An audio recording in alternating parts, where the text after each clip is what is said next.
राजकुमार सिद्धार्थ एक सुखी जीवन व्यतीत किया करते थे और उनके पास वह सब कुछ था जो एक राजकुमार के पास होना चाहिए, जैसे कि भव्य महल, स्वादिष्ट भोजन और मनोरंजन के लिए अनगिनत साधन। लेकिन राजकुमार सिद्धार्थ के भीतर एक गहरी बेचैनी थी। उन्हें दुनिया के दुख, बीमारी, बुढ़ापा और मृत्यु के बारे में जानने की तीव्र इच्छा थी। एक दिन राजकुमार सिद्धार्थ महल से बाहर निकलने का अवसर पाकर उन्होंने पहली बार दुख, बीमारी, बुढ़ापे और मृत्यु का साक्षात्कार किया। यह उनके लिए एक गहरा सदमा था। उन्होंने महसूस किया कि इन दुखों से कोई भी छूटा नहीं है, चाहे वह राजा हो या प्रजा।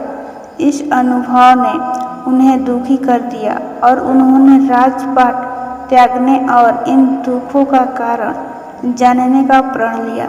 उन्होंने वैभवपूर्ण जीवन छोड़ दिया और एक साधारण साधु का जीवन अपना लिया।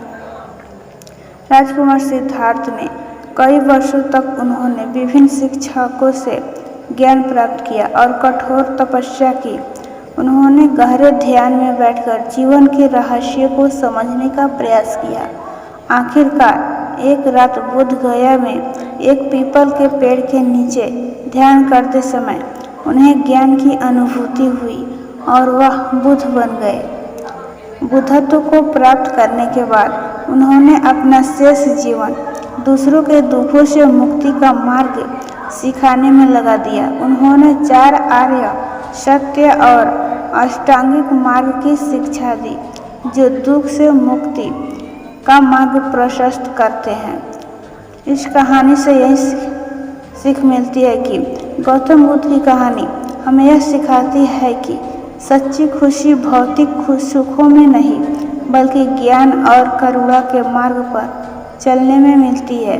वे हमें यह भी याद दिलाते हैं कि कठिन परिश्रम, दृढ़ संकल्प और सहानुभूति के माध्यम से हम अपने जीवन में किसी भी लक्ष्य को प्राप्त कर सकते हैं।